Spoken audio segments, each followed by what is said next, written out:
Olá, senhores, boa tarde. Aqui é o professor Vieira, para aqueles que não me conhecem. E este é o canal Antônio Vieira, cujo propósito é colaborar com a educação e com o ensino de todos aqueles que tenham tido a topografia em seus currículos. Na aula passada, nós estudamos a estação livre sobre uma ênfase de lugares geométricos e fizemos alguns exercícios. E vamos dar continuidade nesta aula de hoje, continuando a ênfase em geometria analítica, mas na base de retas, interpretando a definição do ponto como interseção de duas retas. E vamos também fazer uma análise e da solução. Vai ser uma aula longa e também terá como propósito fazer uma recordação daquela matemática do segundo grau, que alguns não viram, geometria analítica e álgebra. Então faço aqui uma revisão dessas soluções assim feitas à mão, e aqueles que já têm um conhecimento dessa parte é só acelerar um pouco o vídeo e irem para uma parte mais interessante para eles, né? Então vamos lá.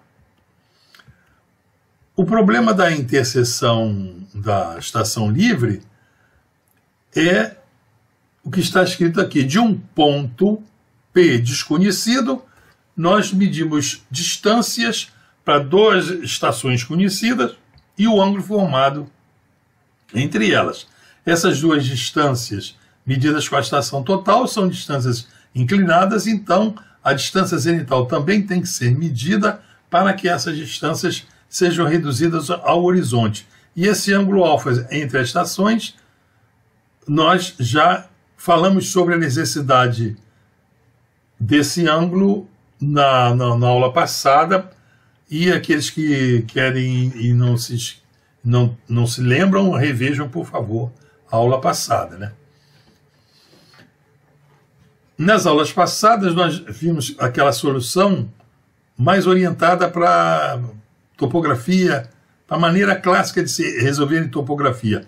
Nessa aula de hoje, nós vamos procurar dar uma roupagem assim, mais de geometria analítica, como se fosse uma continuação daquele curso do segundo grau em que se estuda geometria analítica e faz a interseção de retas de equações de primeiro grau para achar as soluções. Assim faremos. Então, vamos aplicar alguns conceitos sobre a definição de retas. Então, recordando, a solução da estação livre ela pode ser visualizada como duas retas L1 e L2 passando pelos pontos A e B e se interceptando no ponto L, né? Então é como se fosse aqui nessa figura as duas retas L1 e L2 saindo dos pontos A e B e se interceptando no ponto P. Essas retas aqui têm a orientação aqui definida em relação ao eixo de referência e passam por esses pontos conhecidos, podem então ter a sua fixação no espaço definida. Como esses ângulos θ1 e θ2 foram definidos, isso foi visto na aula passada, e aqueles que não estão lembrados, por favor, vejam na aula passada como esses ângulos θ1 e θ2 foram obtidos, que essa aula é continuação da aula passada. Então vamos recordar alguns conceitos da geometria analítica.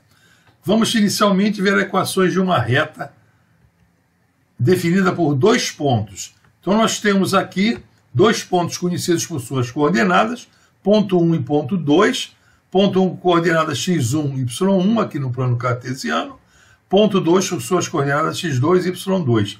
Então essa recordação é exatamente como se vê lá no segundo grau, em que esse plano é o plano cartesiano convencional. Então a equação dessa reta, ela pode ser definida em função de um ponto corrente, um ponto genérico P de xy aqui sobre essa reta, e pode se definir então dois triângulos.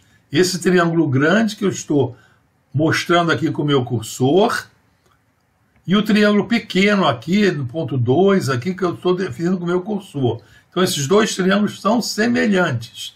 Então a razão de semelhança aqui é assim. Esse cateto aqui é o y1, é o y menos o y1.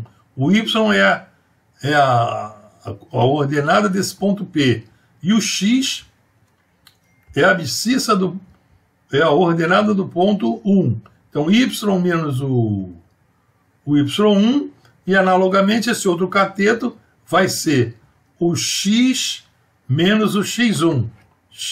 O x menos o x1 aqui, outro cateto. Então nós temos aqui esse cateto, y menos y1, está para esse outro cateto aqui do triângulo grande, x menos x1, assim como esse cateto homólogo ao grande, y2 menos y1, está para o homólogo ao grande também, x2 menos x1. Está aqui o cursor. Então está assinalado aqui nessa proporção, nessas duas razões aqui. Y menos y1 está para x menos x1, assim como y2 menos y1, x2 menos y1. Então isso é a equação da reta que passa por dois pontos conhecidos. As coordenadas dos dois pontos conhecidos são assinaladas pelo índice 1 e índice 2. E o ponto genérico sem índice, é o y e o x. E também tem uma outra forma de expressar essa equação, que é ela passando por um ponto conhecido e tendo a direção conhecida. A direção da reta conhecida, né? Então, partindo dessa equação que vimos anteriormente, nós podemos multiplicar ambos os membros por x menos x1. Então, aqui no primeiro membro ele vai se cancelar e fica, então, no primeiro membro y menos y1 e no segundo membro esse fator aqui conhecido, y2 menos y1, x2 menos x1, que multiplica x menos x1. Esse fator aqui, y2 menos y1, reparem só, y2 menos y1, é cateto oposto sobre cateto adjacente, é a tangente desse ângulo θ. Então, está ela aqui, a tangente do ângulo θ, e a equação pode ser escrita dessa forma. O ponto conhecido é o índice 1, y menos o y do ponto conhecido, a inclinação da reta, o ângulo, e o x menos x1, x1 do ponto conhecido. Né? Tangente θ é chamada declividade da reta. E o θ é chamada inclinação da reta. Então a inclinação da reta, ela vale de 0, se a reta fosse paralela ao eixo do x, até 180 graus, se ela voltasse lá novamente a ficar paralela ao eixo do x. É assim que se dá. Então é a inclinação. Esse é ângulo de inclinação, não é azimuth, é a inclinação. Tá? Medido no sentido anti-horário aqui, que é o sentido da matemática, e aqui, se for medido no sentido contrário, que é o sentido dos ponteiros do relógio, seria o ângulo θ negativo. Agora, no sistema topográfico seria a mesma coisa. Nós teríamos aqui o ponto genérico P, de coordenadas EP, N de P, varrendo essa reta, e aqui na topografia, em vez de eixo X, o eixo de referência é o norte, o eixo norte. Então aqui tem esse ângulo que amarra a direção da reta, é direção, não estamos preocupados com o sentido da reta, é da direção. Sentido daqui para lá, de lá para cá, a mesma coisa, é a direção. Então nós temos aqui o ângulo θ, e aqui aquele mesmo triângulo grande que formamos lá, que é o N de P menos N de 1, está para EP menos E de 1, assim como esse ΔN está pelo ΔE.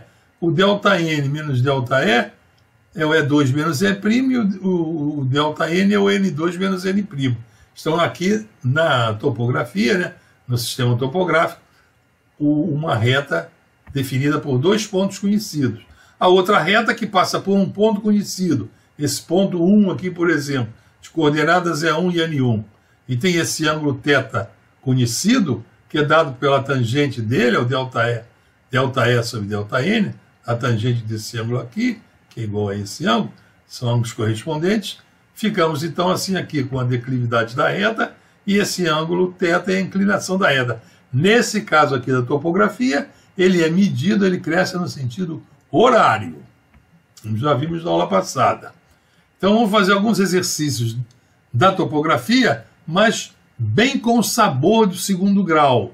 Sabor de matéria que cai no Enem, que cai em qualquer concurso, para vocês recordarem e verem que na topografia pode-se resolver uma estação livre, pode-se resolver interseção avante, usando esse conceito, essas noçõezinhas de geometria analítica, né? Então, determinar aqui esse primeiro exercício, determinar a equação da reta que passa pelo ponto P1, tá esse ponto aqui, de coordenadas E1 e N1, e cuja inclinação, esse ângulo θ, vale 60 graus. Vamos ver a equação dessa reta. Então, aqui é a equação da reta que passa por um ponto, N1 e E1, e que tem o ângulo conhecido, o ângulo de inclinação. Então, esse ângulo θ1, tangente de θ1, o θ vale 60 graus, as coordenadas E1 e N1 são conhecidas, substituímos aqui na equação, o E1 vale 1, o N1 vale 3, né? Então é menos 1, menos 3. Então nós temos aqui, tangente de 60 é raiz de 3, temos aqui passando, eliminando o parêntese e passando 1 para o segundo membro, temos aqui a equação da reta L1, exatamente como se vê no segundo grau em aulas de geometria analítica. E um segundo exercício é determinar uma outra equação, né? A equação de uma reta que passa por dois pontos, pontos C e D. E aqui no caso, a inclinação está implícita aqui na figura, tá? Então ela passa pelos pontos, esse ponto C e D. Eu quero essa reta L2 aqui, que passa por C e D. Então está aqui as coordenadas, estão na figura. O D tem coordenadas, o N é menos 3 e o E vale 2. E o C, o N de C vale menos 3 e o E de C vale 0. Então já estão aqui as coordenadas dadas. Então temos os dois pontos, reta que passa por um ponto conhecido. Vamos passar para essa forma do ponto conhecido. Vamos adotar o ponto C como sendo o ponto conhecido. E esse ponto, esse ângulo θ2, podemos determiná-lo. Então está aqui, a reta que passa pelo ponto C, coordenadas do C estão aqui, e o ângulo de inclinação é o θ2. Então nós temos aqui a tangente de θ2, é o E de D menos o E de C, N de D menos o N de C. Está aqui, é só colocar as coordenadas, N de D, o E de D, que vale, E de D vale 2, e coloca elas aqui direitinho, as coordenadas no ponto aqui, menos vezes menos dá mais, então a tangente de θ2 é 2/3. Aqui vale esse cateto 2 e esse cateto 3. Então, do cateto oposto pelo cateto adjacente, 2/3, é a tangente desse ângulo aqui. Então aqui, colocando essas coordenadas e a tangente do ângulo, temos aqui a reta, eliminando os parênteses, está aqui a reta E de P 2/3 vezes NP mais 3, é a reta que passa. Eliminando assim os parênteses, ficamos com 2/3 de NP mais 2, que na hora que multiplica 2/3 vezes 3, o 3 cai com 3, fica 2. Então já temos aqui a equação da reta 2. O próximo exercício que vamos fazer é achar a interseção dessas duas retas L1 e L2, conhecendo-se as equações delas. Então essas duas retas vão se interceptar aqui. Mas vamos resolver o sistema de duas equações que são conhecidas e achar como solução do sistema essas coordenadas de EPN de P. Então determinar as coordenadas do ponto, interseção das duas retas. Está aqui a reta que passa por um, a reta que passa pelo outro ponto. Então essas duas dadas. Então queremos essas duas retas aqui. Elas virão aqui e queremos achar essas coordenadas E de P e N de P, a interseção das duas retas. Então basta resolver esse sistema de equações para achar essas duas retas. A resolução de sistemas de equações de primeiro grau é dada lá no oitava série, e para vocês recordarem, né? Então, para fazer uma analogia com o ensino do colégio, vamos substituir o NP por Y e o E de P por X, que lá se chama esse eixo de Y e esse de X, né? N de P de X. Então ficaria assim, tá? Resolvendo, só para ficar mais parecido com o segundo grau. Então como é que fica assim? Duas equações. Ora, vamos igualar os dois x, já substituímos x, igualando a segunda equação com a primeira. Substituição, igualando. Então agora vamos procurar desenvolver, né? Multiplicar tudo por 2/3, eliminamos esses 2/3 aqui, ficamos com y mais 3 no primeiro membro. Nós queremos ficar só com y no primeiro membro, tá aqui, então fomos desenvolvendo aqui, eliminando o parênteses, aqui direitinho, tá. Aqui assim seria y menos 3/3, que aqui fizemos o seguinte, aqui transportamos tudo que tem y para o primeiro membro, e o que não tem y para cá. Então esse mais 3 veio aqui para o primeiro membro, foi menos 3, e esse raiz de 3 raiz de 3y foi lá para o segundo membro. Tá? Então agora aqui ficaria, botando y em evidência, ficaria 1 menos 3 raiz de 3 sobre 2, eu já achei aqui o MMC, 2 menos 3 raiz de 3 sobre 2, ficando assim. Então aqui ficou todo o denominador, eu posso cancelar todos esses 2 do numerador. Então cancelo todos esses 2 do numerador, fico aqui com essa equação e divido ambos os membros por 2 menos 3y, e aqui 3 menos 6 vai dar menos 3. Então aqui menos 9 raiz de 3 menos 3, e aqui vai ficar dividido 2 menos 3 raiz de 3. Então já tenho aqui. Bom, para fazer igualzinho como faz lá no ginásio, primeiro grau, vamos racionalizar o denominador. Podia já, com a máquina de calcular, fazer isso aqui, ou considerar o raiz de 3 1,72 e fazer aqui, achava o y. Podia parar aqui. Mas vamos desenvolver mais um pouquinho, porque a função do canal também é fortalecer a educação, fazer uma recordação.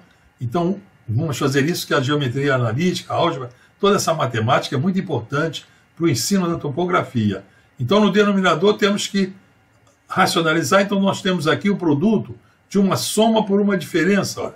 É desse tipo aqui, A menos B vezes A mais B, que é A2 menos AB2.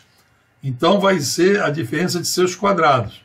Então, substituindo isso aqui, o A menos B vai ser a diferença dos quadrados, 4 menos, aqui vai ser A raiz de 3 ao quadrado dá 3, 3 ao quadrado dá 9, 3 vezes 9, 27, 4 menos 27 dá menos 23.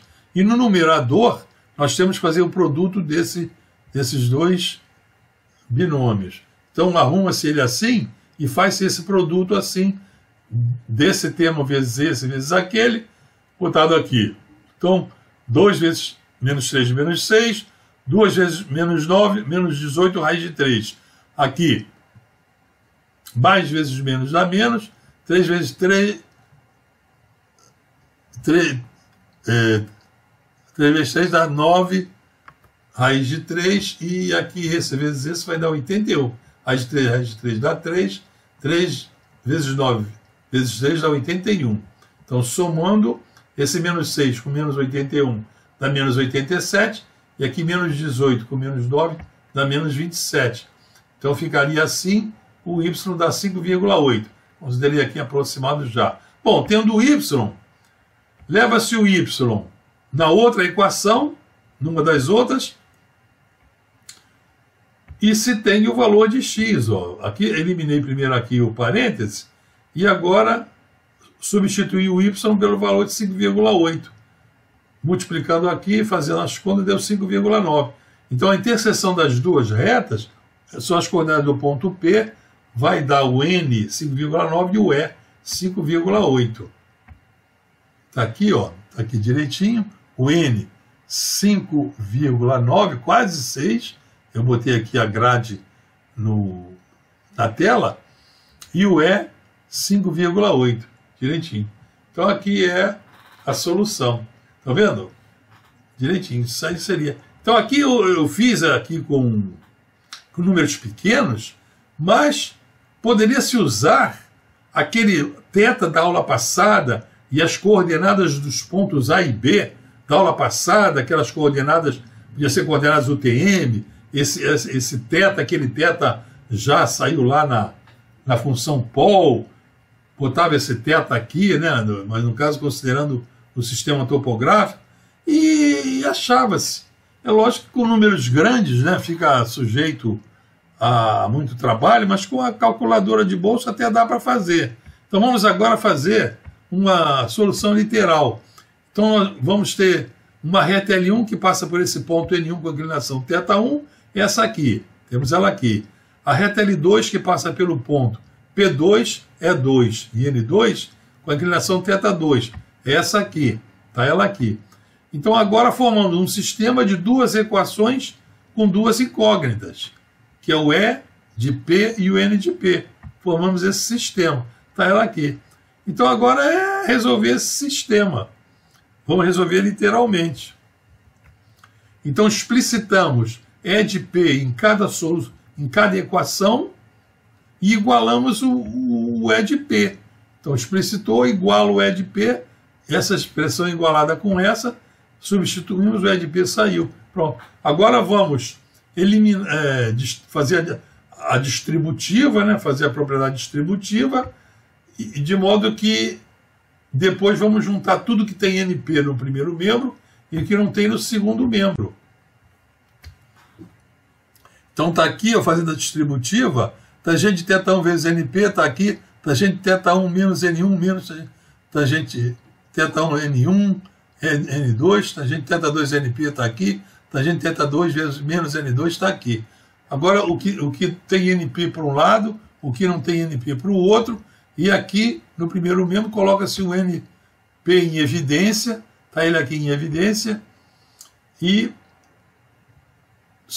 dividimos tudo por tangente de θ1 menos tangente de θ2. Pronto, o NP já pode ser calculado, porque nós temos as coordenadas, né? Tendo as coordenadas UTM, lá, ou seja, dos pontos 1 e 2, esse θ1 seria lá aquele ângulo de inclinação, né?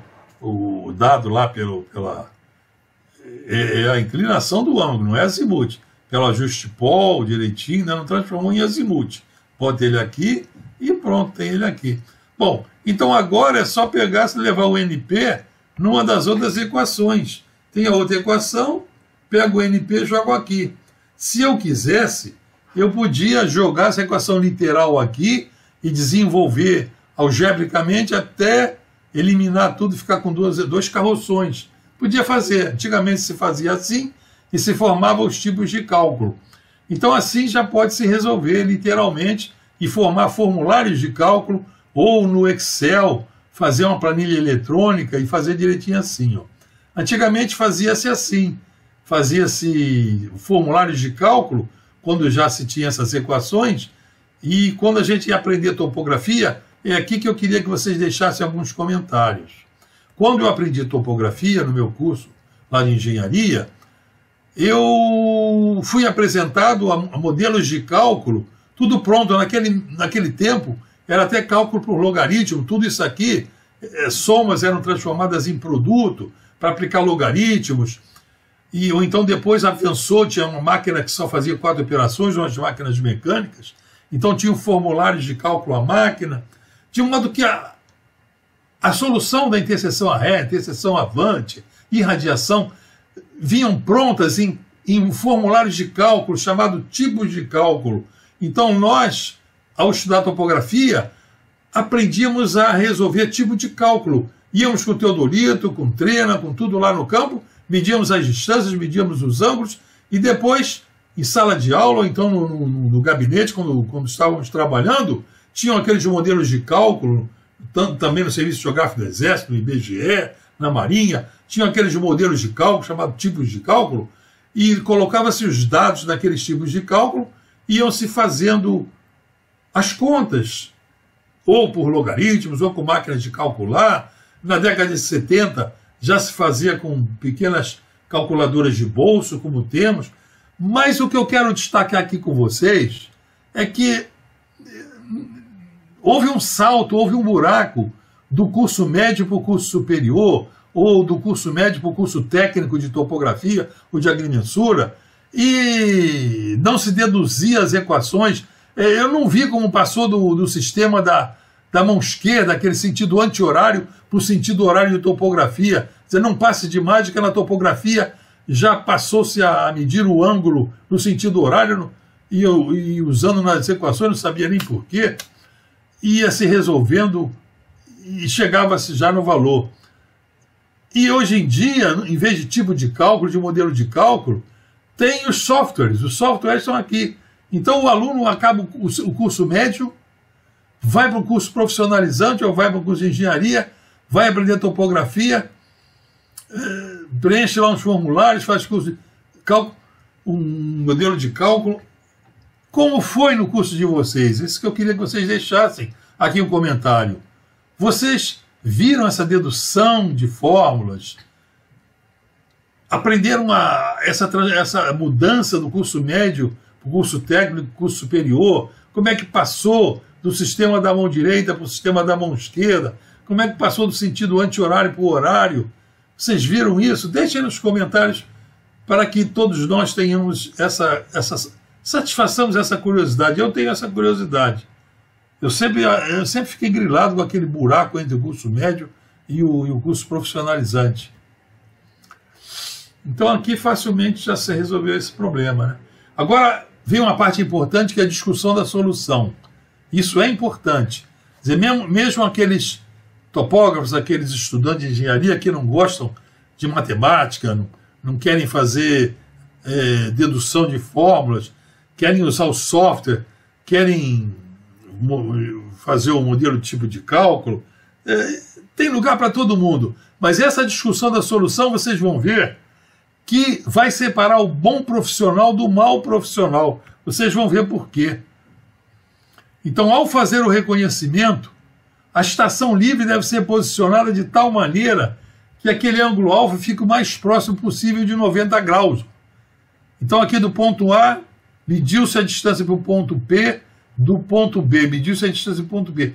Então, esse ângulo alfa aqui, esse ângulo alfa no ponto P, onde se mediu as distâncias, eu falei do ponto A mediu-se as distâncias, não. Do ponto P é que se mede a distância. Desculpem, do ponto P para o A e para o B, em média esse ângulo. Então esse ângulo deve ficar o mais próximo possível de 90 graus.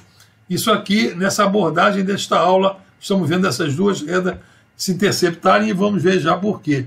E na aula passada, que nós vimos aquela parte de círculos, então, o ângulo ficando perto de 90 graus, aqueles dois lugares geométricos, aqueles dois círculos, eles vão se cruzar praticamente assim ortogonalmente. Então a solução vai ficar bem definida. Essa interseção da reta que vocês veem aqui bem assinalada, duas retas se cruzando, dois círculos se cruzando, ficando um ponto bem definido, isso analiticamente também se observa. Nas equações das retas ou nas equações dos círculos, vou falar aqui mais nas equações das retas, as equações fornecerão um sistema mal condicionado se esse ângulo alfa for muito pequeno ou ficar perto, maior que 150 graus. Então deve-se evitar que esses ângulos, esses pontos A e B fiquem enfiados, que aí desse ponto P vai se ficar um ângulo muito pequeno aqui, mede a distância para o A, mede a distância do ponto P para o B, mas o ângulo é muito pequeno. Então reparem aqui que mesmo graficamente vocês podem ver que a interseção aqui dessas duas retas não é um ponto bem definido. E analiticamente, fazendo a solução analítica, a solução desses dois sistemas, vai se ver que esse sistema é mal condicionado. Quer dizer, se aplicasse, por exemplo, a resolver aquele sistema, a regra de Cramer. Então a regra de Cramer ficaria o determinante da incógnita no numerador, o determinante do sistema no denominador. O determinante dos sistemas, eles iam ficar muito próximos. O produto de uma diagonal menos da outra iam ficar muito próximos, ia dar quase zero. Ia ficar uma solução muito indefinida. Essa solução aqui, essa coordenada, não ia ficar sadia. Essas coordenadas iam ter uma imprecisão de acordo com o erro de truncamento que tivesse ali nos cálculos. Então isso deve ser evitado. Então no reconhecimento, isso é uma preocupação que se deve ter. No caso de se fizer equações do segundo grau, se os pontos estiverem enfiados, os ciclos praticamente serão coincidentes. Esse ponto vai ficar doente, as coordenadas não vão ficar bem definidas. Então, como é que consequências isso terá? Então, se você fizer uma solução como essa, essas coordenadas ficaram mal feitas, inseguras, incertas, então você depois vai usar essas coordenadas da estação total, da estação livre, para transportá-las, para definir um gabarito de uma obra, para definir pontos de controle da estrutura, e essas coordenadas vão transferir a sua incerteza adiante. Então vai dar problema na obra. Então reparem que é importante saber a teoria para que se faça um trabalho bem feito. Então como é que se pode fugir disso? Como é que se pode saber que esses pontos estão inseguros? Tá? Então deve-se procurar que esse ângulo alfa fique maior que 15 graus e menor que 150. O ideal é perto de 90, mas o terreno é que manda. O terreno é soberano.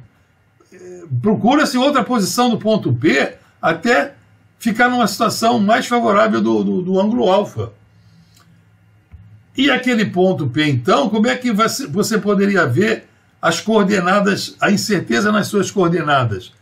É repetir o método, mas desde o zero, desfazendo a estação total, tirando as balizas lá dos pontos conhecidos e começando tudo do zero e determinando novamente. Então você vai ver que as coordenadas, as segundas coordenadas vão ficar diferentes das coordenadas do primeiro, se for um sistema mal condicionado, que provavelmente o sistema vai acusar isso, ou então fazer mais observações do que as necessárias, ou fazer mais outro método, né? Fazer mais observações do que as necessárias. Então, por exemplo, aqui na estação livre, então bastariam duas retas, né? O A e o B. Mas aí se você usar um terceiro ponto, medir distância do ponto P para um terceiro ponto, então quando se fizer os cálculos, nós vamos ter, se for o cálculo assim na mão, cada linha reta dessa vai ter uma equação linear. Então vamos ter três equações lineares com três incógnitas, que vai ficar o N e o E em cada equação. Então, o determinante de terceiro grau é fácil de calcular também, pode ser feito na mão ou no Excel, pode ser feito nisso, né? E temos aqui o triângulo do erro. Aqui o triângulo do erro. Essas coordenadas vão ser diferentes. E pela diferença entre elas, pela variação entre elas, vai se ver se o trabalho está bem feito ou não, ou se a incerteza dele está compatível com a incerteza que se quer levar adiante para o ponto que vai levar lá para a obra. Então o valor mais provável aqui dessas três soluções aqui vai ser a média aritmética. Então a média aritmética vai ser a média dessas três coordenadas e a incerteza é o desvio padrão. Na estação total, quando se aplica o método da estação livre, o software já resolve aquelas três equações com três incógnitas, ele resolve e ele calcula essa média e ele dá o desvio padrão. Então na estação total ele dá essa informação. Mas para ter um trabalho bem feito, você deve saber que essas retas devem se interceptar com os ângulos mais próximos de 90 graus possível, os maiores ângulos possível. Entenderam, senhores? Então é assim que se deve trabalhar. Assim vocês vão fazer sempre um bom trabalho. Então, muito obrigado. Espero que tenham gostado da aula. Inscrevam-se aqueles que não estão inscritos. Compartilhem. Levem essas aulas para outras pessoas, que esses ensinamentos vão ser úteis para outras pessoas que estão aprendendo topografia ou até já esqueceram. Comentem aqui para me dar o feedback. Tá? Então, até a vista, pessoal!